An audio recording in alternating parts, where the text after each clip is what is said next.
Hello, I'm McCampbell. I'm the representative of House District 71. Thank you for joining us for our weekly Wednesday House Democratic Caucus press conference. Last week, we unveiled our 2025 legislative agenda entitled Forward for Freedom. And we specifically described our vision for policies and legislation that would significantly improve the quality of life for all Alabamians. I'll begin by saying that right now, many hard-working Alabama families are struggling to make ends meet due to rising costs on literally everything, from eggs to housing, to energy, to higher education. On top of that, people across our state are feeling a great deal of anxiety about the personal economic future. People are concerned about what they are hearing in the news, about the chaos in Washington, the threat of a global trade war, and worried about how it would impact families throughout Alabama. We remember what happened during the first Trump administration when tariffs were imposed on Chinese steel, and how retaliatory Chinese tariffs ended up negatively impacting and damaging our soybean farmers right here in Alabama. I mention these things because I believe it is our duty as state legislators to do everything we can to understand the economic struggles and anxieties facing the people we are elected to serve. It's our responsibility to be prudent with your hard-earned tax dollars. But it is equally important that we invest in creating opportunities that will spur future economic growth for generations to come. A great example of this type of investment is the work that is being done on the 4-lane highway construction on Highway 43 and 69, connecting Tuscaloosa with Mobile. The project is roughly 75% complete as far as it goes with the Linden bypass. Now, with recent acquisition of right-of-way, the next phase will begin to finish the Thomasville to Linden portion of the road. This has not only created jobs in the short term, but it will also ignite long-term economic growth in West Alabama. As an added bonus, it will also help alleviate congestion on I-65, and we know that will make a huge difference in public safety and mobility. We also see the dividends in my district in these types of investments and in the completion of construction of the Highway 82 project in Tuscaloosa, which was a part of the Rebuild Alabama initiative. Now completed, it will not only improve mobility and boost public safety, but it will also grow and enhance local commerce and business. The new roadway now features an additional travel lane in each direction, better access management to businesses, a shared use path for bicycles and pedestrians. All of this is a result of the gas tax that this legislature passed in 2019, which indeed I voted for because the proceeds from the state gas tax is what's funded this $33.91 million infrastructure project that will benefit all of us. These are the common sense type of investments we must continue to make in Alabama because they create a pro-growth and profitable business environment that allows local communities the means to thrive and prosper. When we increase economic opportunities, we increase our freedom. When we increase economic opportunities, we increase our freedom. And that increase in freedom is measured by our ability to get ahead financially and to reach our goals, rather than just getting by and struggling to make ends meet. So as we begin this session and examine our state budgets, I think it is critical that we look at smart, strategic, and specific ways that can increase our investments in areas of Alabama that have been traditionally underserved or forgotten. That's how we can spur long-term economic growth and revitalize entire communities. Thank you. Now I would like to introduce Representative Kelvin Lawrence.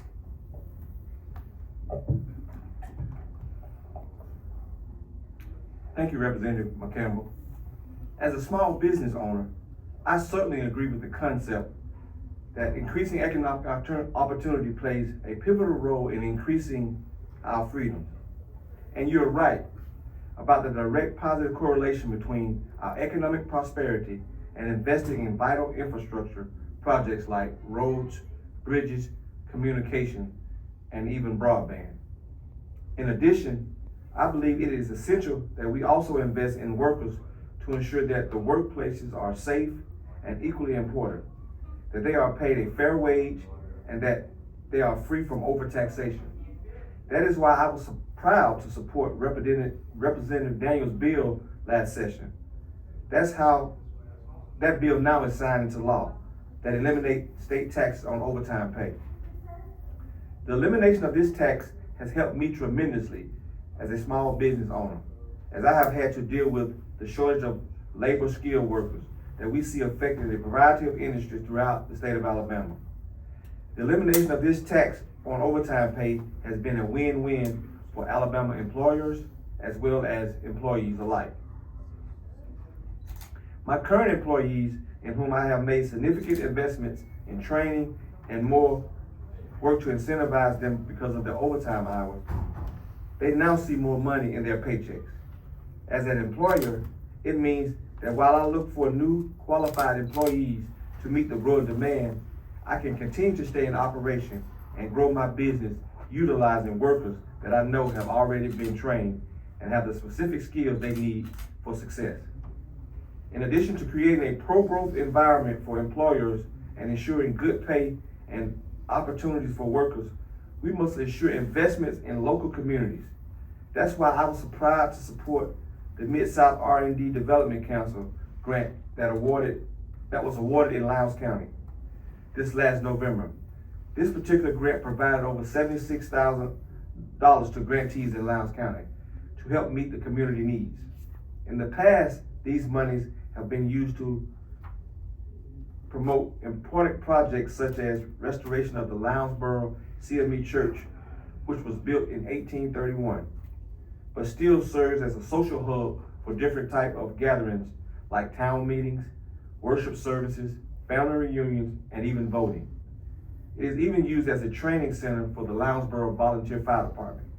As you can see, these types of investment yield huge dividends to small communities like the ones I have the honor to serve. So as we enter this legislative session, we will continue to look for areas of opportunity in which we can spur economic growth by encouraging innovation, entrepreneurship, and when needed, giving small communities the tools and resources that they need to revitalize. I'll close by saying that our march for freedom means that we must travel a path together in which everyone has an opportunity to prosper financially and to see their hard work rewarded fairly. When we say forward for freedom, that includes all benefits and blessings and even financial freedom. Thank you. I would like to introduce our caucus chair, Representative Barbara Drummond. Good afternoon. We certainly thank you all for attending our press conference this week. I want to thank Representative Lawrence.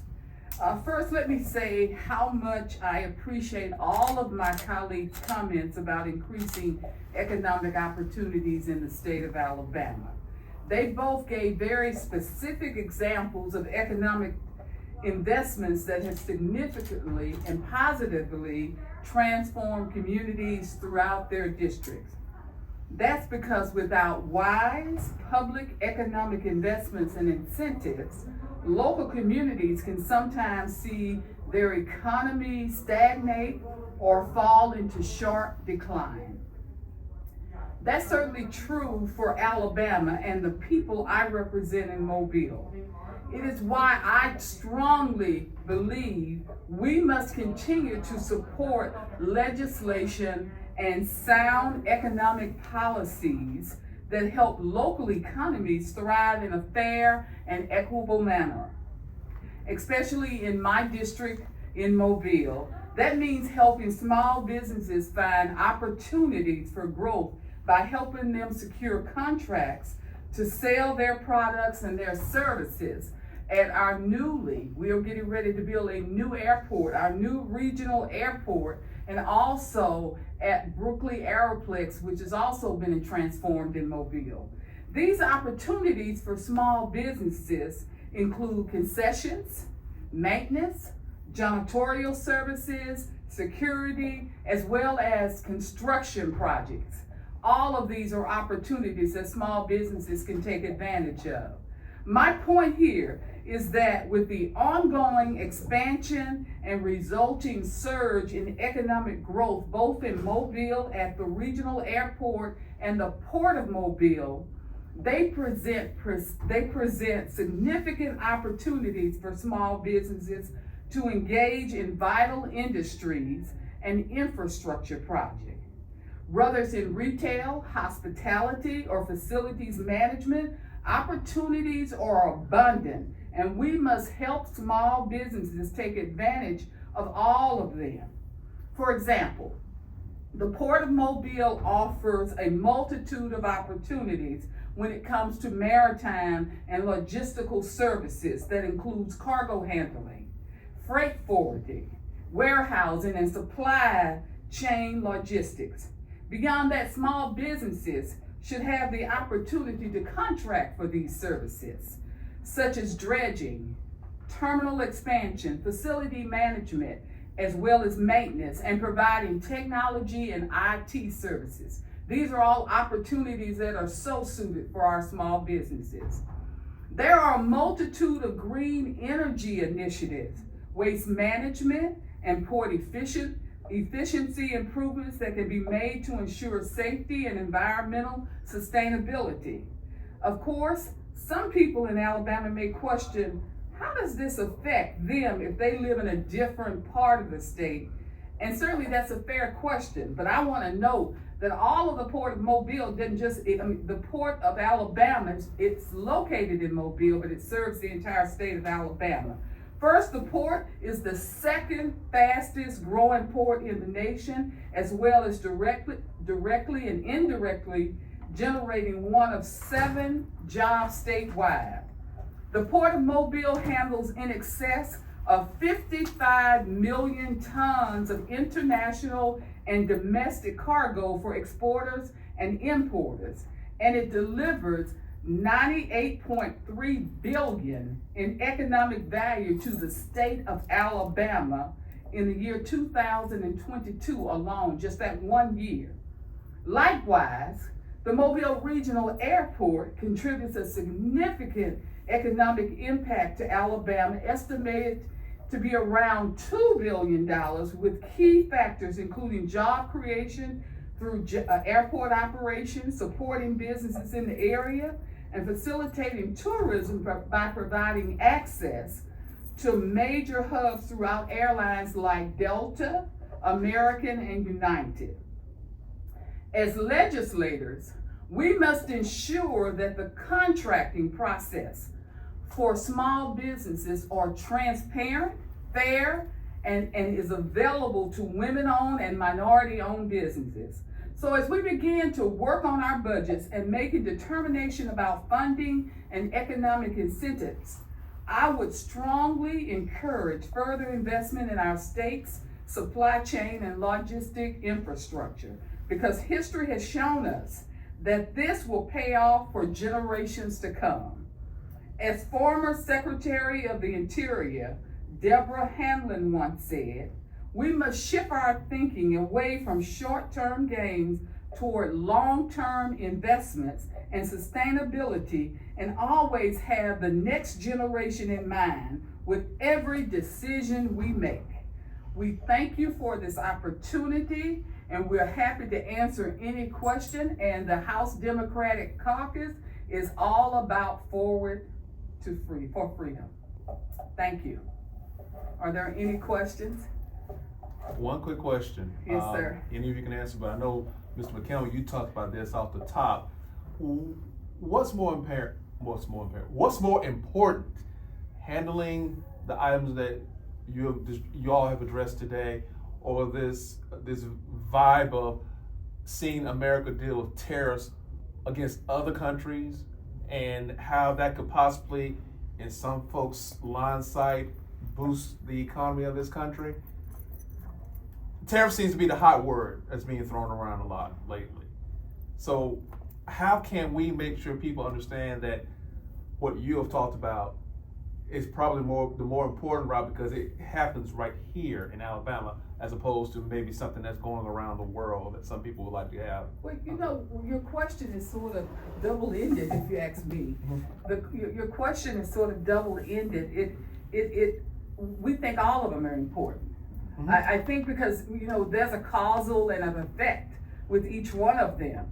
Because if we don't take care of our strategic partners around the world, all of the chaos and the dissent and the economic disparities that are there will transform and come to our country. We're very fortunate to live in a country where exactly what our theme is, freedom going forward. I mean, we are a country that is built upon principles of a melting pot where all have opportunities.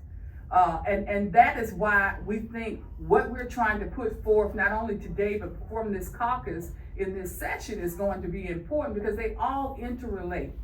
Our countries, especially our allies abroad, they're important to us. But it's also all of the prosperity, because if you look at the port of Mobile, if I dare you to go and look at all the cargo internationally that is coming through the state of Alabama, from car manufacturing to maritime to aerospace, it is all interrelated. And if we don't have peace and stability abroad, it will transcend into the United States. And the other thing in regards to that question, when you look at tariffs, the people that are going to pay it are the citizens. It's not the government that is shipping here, or the company that's receiving the product. Yeah, they'll receive it, but guess what? It passes on through them to the people that live here in this country. So when I get, for instance, a Toyota from overseas, it may cost me $20,000 today, but when that 15 or 20 or 25% tariff is added on to it, it's going to cost me a lot more, you know. So we've got to educate people to understand that the idea that somebody else is going to pay for what we choose to do is not going to happen. The individuals, it's not the people at the top that's going to pay, it's the one that's already struggling from day to day that's going to end up paying these additional costs. And so if you think inflation is high now, just wait until these tariffs hit and see how it skyrockets. I want to suggest you buy a car made in America. I want to ask a question to Ms. Drummond. Did you mention the airport You said regional, I thought it was gonna be international airport. We're at a regional airport now, and we're building an international airport. That's what we were saying. Which will be located in downtown Mobile, and the $2 million figure that we gave you is kind of what we're bringing in now. The possibility for $2 billion, Yeah. the possibility for the future is going to be unlimited, because it will be strategically located in an area where we will be able to pick up more carriers, and people from our surrounding area will be able to utilize that airport. So it's going to be a great economic engine for Mobile. Thank you. Getting back to tariff, Yes, sir. have you bought any eggs lately? Yes, sir. I bought some just the other day, and I paid $4 and about 28 cents per dozen. That is for real, and that's an increase, and that's what the people was elected on, lowering the price of eggs, and they're going up instead of coming down. Well, they're going to go up, and they're going to continue going up, because there are factors that no man can control that's attributing to the inflation that we are seeing. And I want people to also remember, we are just coming out of a pandemic. When in 2020, when we had a change of leadership, the leadership that came in, the Biden administration, came in during a time when you couldn't get, chips from overseas. You couldn't get products to continue to build. Our economy began to fall. And as that economy began to fall, once we were able to start rebuilding and getting things again, then, and it's funny, I hope people will remember this, but the current president made a statement right after he was elected that once prices go up, you can't bring them back down. And that's not a statement from me or any Democrat. That came from the leader of this free country that we supposed to be in. And he said, once it goes up, it's hard to bring it back down, because he understands those that are supplying and the ones that are receiving the benefits of higher prices. Once they get into a standard or a certain level, they have no reason or desire to bring it back down. So in other words, he was lying about bringing them down in the first place. Oh, he wasn't doing anything but lying, because he doesn't control that. No. And the people, the ones that can control it is your everyday individual.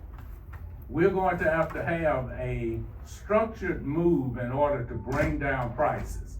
When I say a structured move, we're going to have to target some stuff and say, until you get that price into a certain line, we aren't going to be consumers of it.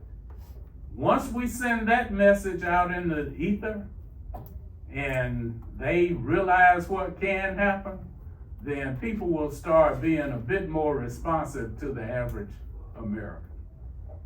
I have one more question. I would like to address this, Mr. Lawrence, since he's from, Yes, sir. represent rural Alabama, Lowndes County and Monroe County, Wilcox County.